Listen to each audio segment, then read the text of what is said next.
મહત્વપૂર્ણ સમાચાર જામનગરથી પ્રાપ્ત થઈ રહ્યા છે। ગણેશોત્સવમાં ફૂડ પોઈઝનિંગની ઘટના સામે આવી। પ્રસાદ લીધા બાદ 80 લોકોને ફૂડ પોઈઝનિંગ થયું। મસાલા ભાતની પ્રસાદી લીધા બાદ ખોરાકી ઝેરની અસર। 80 પૈકી 50 બાળકો હોસ્પિટલમાં ખસેડવામાં આવ્યા। પ્રાથમિક સારવાર બાદ તમામને રજા અપાઈ। હાપાના એલ્ગન સોસાયટીમાં ગણેશોત્સવમાં પ્રસાદી લીધા બાદ મોડી રાત્રે આ બનાવ બન્યો। જે હોસ્પિટલમાં તમામને ખસેડવામાં આવ્યા। એક સાથે દર્દીઓ આવતા અફરાતફરીનો માહોલ સર્જાયો હતો। સંવાદદાતા કિંજલ જોડાઈ ગયા છે વધુ જાણકારી સાથે। કિંજલ, શું આખી ઘટના? બિલકુલ દીપા, જે પ્રકારની વાત કરવામાં આવે, હાલ ગણેશોત્સવ ચાલી રહ્યો છે ત્યારે જામનગરમાં પણ ઠેર ગણેશોત્સવ ઉજવાઈ રહ્યા છે। ત્યારે હાપાની એલ્ગન સોસાયટીમાં જે ગણેશોત્સવ છે, આ સાર્વજનિક ગણેશ પંડાલમાં ગઈકાલે પ્રસાદીનું આયોજન કરવામાં આવ્યું હતું। જે મસાલા ભાત બનાવવામાં આવ્યા હતા, આ ભાતની પ્રસાદી આરોગ્ય બાદ 80 જેટલા લોકોને ફૂડ પોઈઝનિંગની અસર થઈ હતી। ઝાડા ઉલટી જેવી અસર થતા તાત્કાલિક લોકોને સારવાર માટે જીજી હોસ્પિટલ ખસેડવામાં આવ્યા હતા।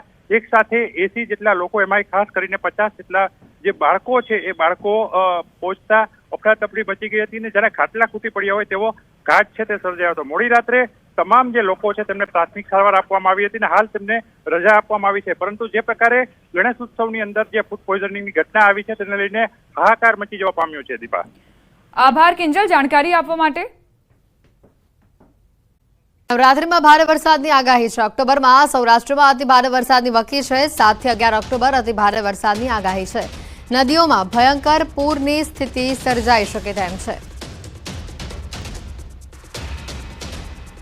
બીજી ત્રીજી તારીખે નોરતા પણ આપણા શરૂ થાય છે, એટલે હાથિયાની અંદર બહુ વરસાદ થશે એવું અત્યારે લાગે છે। કારણ કે હાથિયાના જે કસ મેં લખ્યા છે એમાંય 7, 8, 9, 10 અને 11 આ તારીખોમાં બહુ જ વરસાદ થશે સૌરાષ્ટ્રમાં, અને એ પૂર કાઢી નાખશે એવો વરસાદ થશે એવું મારું અનુમાન છે। એટલે હાથિયામાં એક વરસાદ થશે। જો રોડ ઉપર ગટર જોવાય તો સાવધાન થઈ જજો। રાજકોટનો જે બનાવ સામે આવ્યો છે દરેક વાહન ચાલકો માટે લાલબત્તી સમાન છે। ગંભીર બેદરકારીએ એક વ્યક્તિનો જીવ લઈ લીધો। ભૂગર્ભ ગટરના ખુલ્લા ઢાંકણાના કારણે તેમાં પડી જવાથી એક વ્યક્તિનું મોત થયું છે। રાજકોટ મનપાની ગંભીર બેદરકારી અહીંયા સામે આવી છે। રોડ ઉપર ગટરના ખુલ્લા ઢાંકણું હોવાના કારણે એક વ્યક્તિ તેમાં પડ્યો હતો। નોકરી પૂર્ણ કરીને તે ઘરે બાઇક ઉપર જતો હતો અને તે સમયે વ્યક્તિ રોડ ઉપર પટકાયો હતો। ઘાયલ વનરાજસિંહ જાડેજાને હોસ્પિટલ ખસેડવામાં આવ્યો। જોકે બાઇક ચાલકનું મોત થયું છે। ગાંધીગ્રામ હીરાના બંગલા નજીકનો આ બનાવ છે। 3 સપ્ટેમ્બરે આ બનાવ બન્યો હતો, જે બાદ ઘાયલ વનરાજસિંહને હોસ્પિટલ ખસેડાયા હતા, જ્યાં ગઈકાલે સારવાર દરમિયાન તેઓનું મોત થયું છે। પડધરી તાલુકાના વચલી ઘોડી ગામના વતની છે વનરાજસિંહના। ખાસ કરીને વનરાજસિંહના નિધનથી પરિવારમાં પણ ભારે શોક ફેલાયો છે। ન્યૂઝ 18 પણ આ મામલે સવાલો કરી રહ્યું છે, કારણ કે આ ગંભીર બેદરકારી એ મનપા તંત્રની છે। ખુલ્લી ગટરથી પડી જવાથી જે મોત થયું છે આ વ્યક્તિનું, તેને લઈને આખરે જવાબદાર કોણ? કારણ કે ઠેક ઠેકાણે વરસાદના સમયમાં જો આવી ગટરો ખુલ્લી હશે તો આવા અનેક બનાવો બનશે। તો શું હજી પણ આવા કોઈ બનાવ બને તેનું તંત્ર રાહ જોઈ રહ્યું છે? ગટરના ખુલ્લા ઢાંકણા માટે જવાબદાર તંત્ર આખરે નિંદ્રામાંથી ક્યારે જાગશે?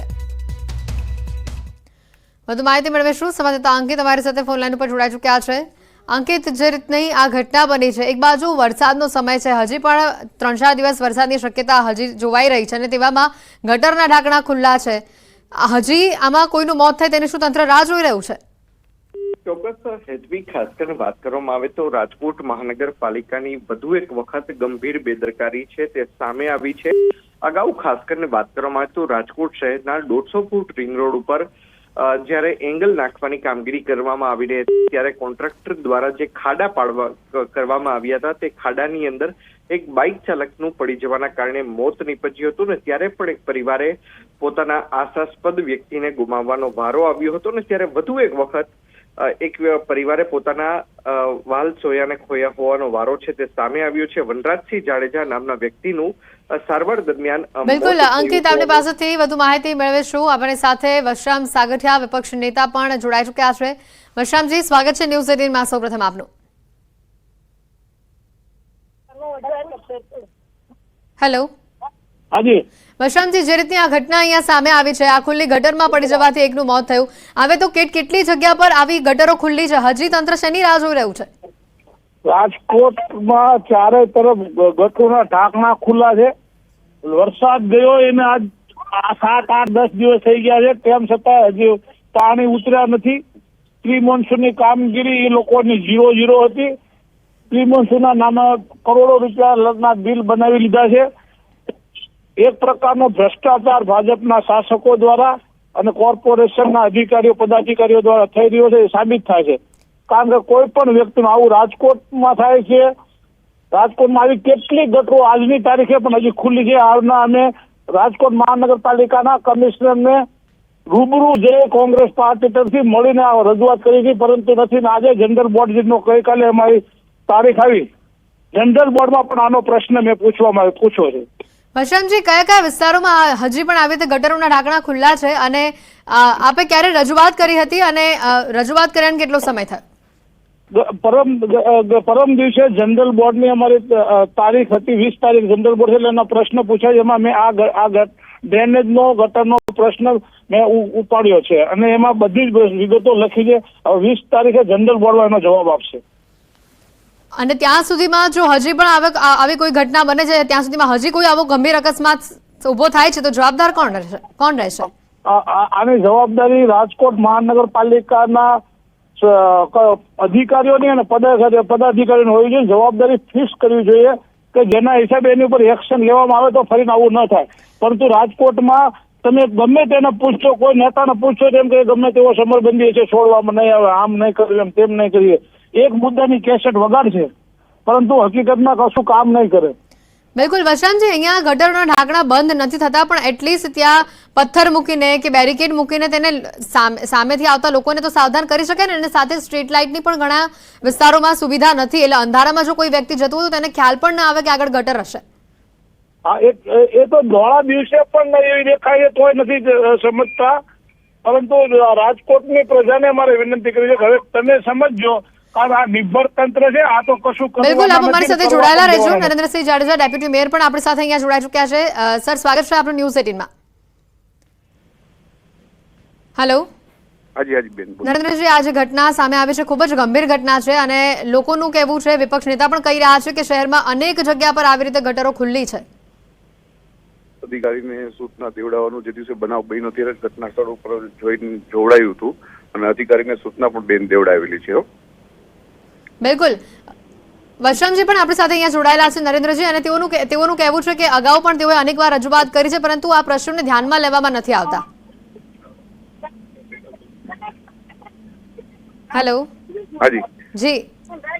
ના, અગાઉ ક્યારે ધ્યાનમાં નથી દોર્યું, પણ ટૂંકમાં આ જે ઘટના બની છે ખૂબ દુઃખક લાયક છે. અમને પોતાને દુઃખ છે. બિલકુલ વશરામજી, આપણી સાથે ડેપ્યુટી મેયર અહીંયા જોડાયેલા છે. તેઓ કહી રહ્યા છે કે હજી સુધી આવી કોઈ રજૂઆત અમારી પાસે આવી જ નથી. એમને કદાચ પ્રશ્ન વાંચો નહીં, છાપામાં હતે કાલ આવી ગયું બધા લોકોનું કે ડ્રેનેજનો પ્રશ્ન પૂછવામાં આવ્યો રાજકોટ શહેરમાં ભાજપ કોંગ્રેસના કોર્પોરેટ તરફથી. કદાચ દરબાર સાહેબ વાંચ્યું નહીં, એમને ધ્યાન નહીં રહ્યું હોય. ગઈકાલના છાપા જોઈ બાપુ, કાલના પ્રશ્ન, કાલો જનરલ બોર્ડમાં 20 તારીખનો પ્રશ્ન છે ને, એ મારો એ છે, તમે જોયું નથી બાપુ. વશરામભાઈ, એ પ્રશ્ન તમારો જોયેલો છે, તમારે ને મારે બેન કઈક સમજવામાં ફેર થાય છે. હા, એટલે ડ્રેનેજનો પ્રશ્ન મેં પૂછ્યો છે કે એમાં બધી આખી રીતે ડ્રેનેજની રાજકોટના 18 વોર્ડની ડ્રેનેજની વિગતો માંગી છે. નરેન્દ્રજી, વિગતો માંગી છે. ગટરોના ઢાંકણા ખુલ્લા છે, ચોમાસાની સિઝન ચાલી રહી છે. હજી પણ જો આવી રીતે ગટરોના ઢાંકણા ખુલ્લા હોય, ઘણી જગ્યા પર તો સ્ટ્રીટ લાઇટ પણ નથી અને કોઈ મોટો અકસ્માત થાય તો આમાં તો એક વ્યક્તિનો જીવ ગયો, હજી કેટલાના જીવ જશે? નાના અધિકારીને સૂચના આપી દીધી છે ને, આજે 24 કલાકની અંદર બધી જગ્યાએ જોડાવીને વ્યવસ્થા ગોઠવવામાં આવી છે. વશરામજી, શું કેવું છે આ મુદ્દે આપનું? હજી બાપુ કે છે 24 કલાકમાં, આ તો દરબાર છે ભાઈ. ગમે કે આપણે હાર પાડવાની રહે, કારણ કે 24 કલાક થાય 2 મિનિટમાં એક સૂચના આપે. રાત્રે આવું થયું છે મેડમ, રાત્રે આવું થયું છે. સૂચના આપતા 2 મિનિટ થાય અને વોર્ડના જે ઢાંકણા ખુલ્લા, દરેક 18 વોર્ડના ડ્રેનેજના વિભાગના વડાઓને, ડ્રેનેજના અધિકારીઓને બધી જ ખબર હોય ઢાંકણું ખુલ્લું છે. 4 સિટી એન્જિનિયરોને બોલાવીને સૂચના આપી છે. પણ બાપુ, તમારે ખાલી એક ફોન કરો, આવડા મોટા પદાધિકારીઓ ખાલી એક ફોન કરો એટલે બધા ફટાફટ અડધી કલાકમાં બધા રાજકોટના ઢાંકણા બંધ થઈ જાય. બાપુ, અડધી કલાકમાં થઈ જાય, અડધી કલાકમાં કહેવાય ગયું છે બધા સિટી એન્જિનિયરને સૂચના. પણ તમે 24 કલાક કહો છો બાપુ, 24 કલાક બહુ લાગે. બીજા કોઈ મરી જાય છે, પણ છે તેની જવાબદારી કોની કહો? ના એની પેલા ઘસરમભાઈ બને એટલું વહેલી તકે વિલંબ તકી જાય એટલે જોડાવી લેવું. નરેન્દ્રભાઈ આ ઘટના બીજી કે ત્રીજી તારીખની છે, આજે તો 13મી તારીખ થઈ ગઈ, 10 દિવસ ઉપર થયું. ના બને એટલું ઘસરમભાઈ